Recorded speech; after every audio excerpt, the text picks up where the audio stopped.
Bacaan dari kitab Yesaya.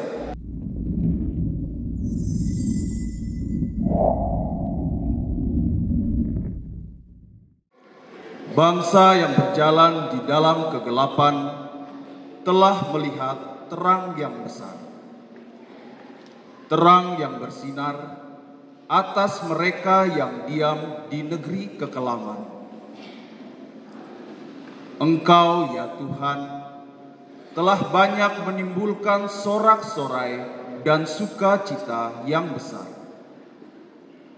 Mereka telah bersukacita di hadapan-Mu, seperti orang bersukacita di waktu panen, seperti orang bersorak-sorai di waktu membagi-bagi jarahan.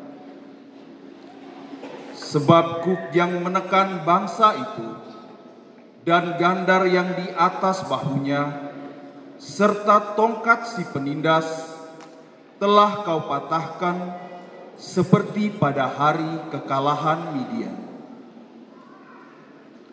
Setiap sepatu tentara yang berderap-derap dan setiap langkah jubah yang berlumuran darah akan menjadi umpan api.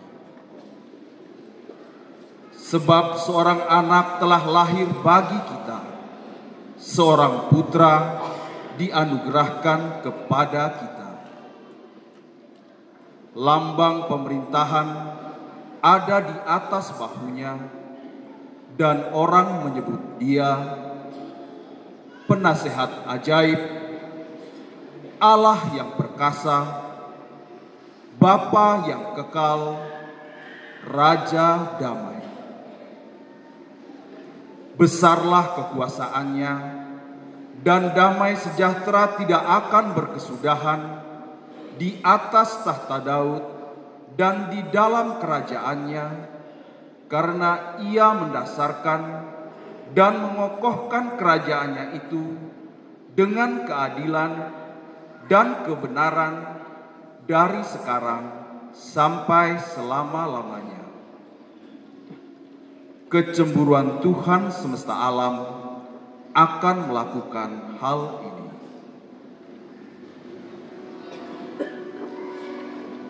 Demikianlah sabda Tuhan.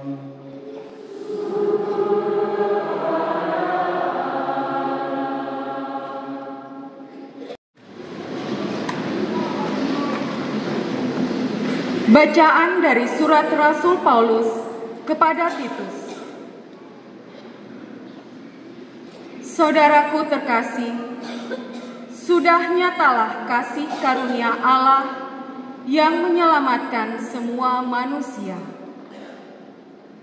Kasih karunia itu mendidik kita agar meninggalkan kefasikan dan keinginan-keinginan duniawi, dan agar kita hidup bijaksana, adil, dan beribadah di dunia sekarang ini, sambil menantikan penggenapan pengharapan kita yang penuh bahagia dan pernyataan kemuliaan Allah yang maha besar dan penyelamat kita, Yesus Kristus. Ia telah menyerahkan dirinya bagi kita untuk membebaskan kita dari segala kejahatan dan untuk menguduskan bagi dirinya suatu umat miliknya sendiri yang rajin berbuat baik.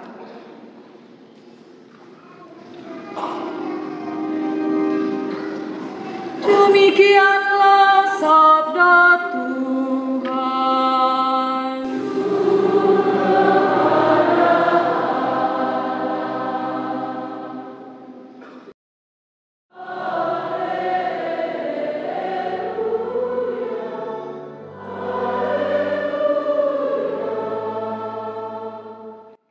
Tuhan sertamu.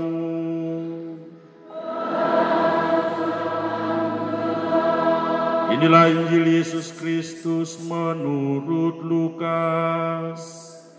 Dimuliakanlah Tuhan.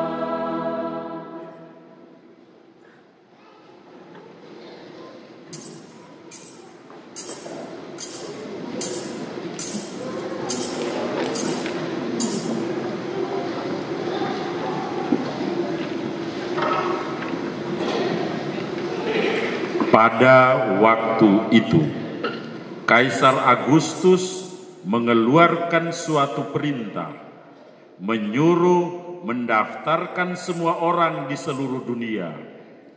Inilah pendaftaran yang pertama kali diadakan sewaktu Quirinius menjadi gubernur di Syria. Karena itu, pergilah semua orang mendaftarkan diri masing-masing di kotanya sendiri.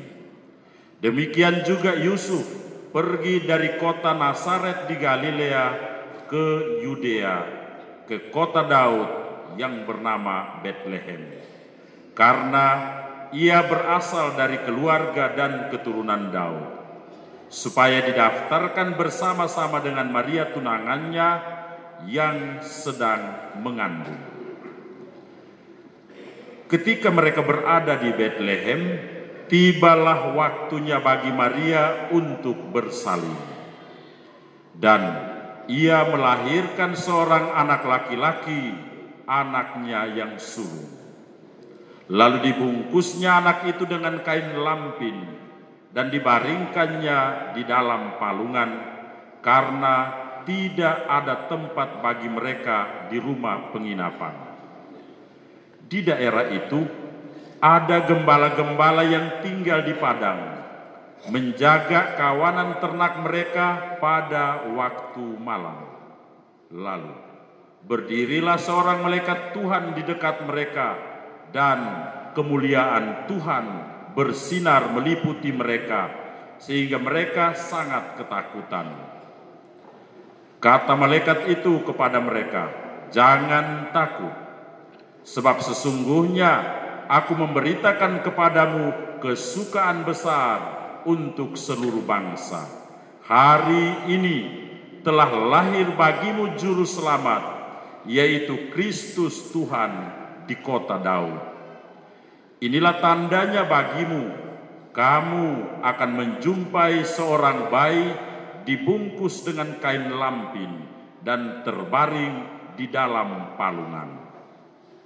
Tiba-tiba, tampaklah bersama-sama dengan malaikat itu sejumlah besar bala tentara surga yang memuji Allah, katanya, "Kemuliaan kepada Allah di tempat yang maha tinggi, dan damai sejahtera di bumi di antara manusia yang berkenan padanya." Demikianlah sabda Tuhan.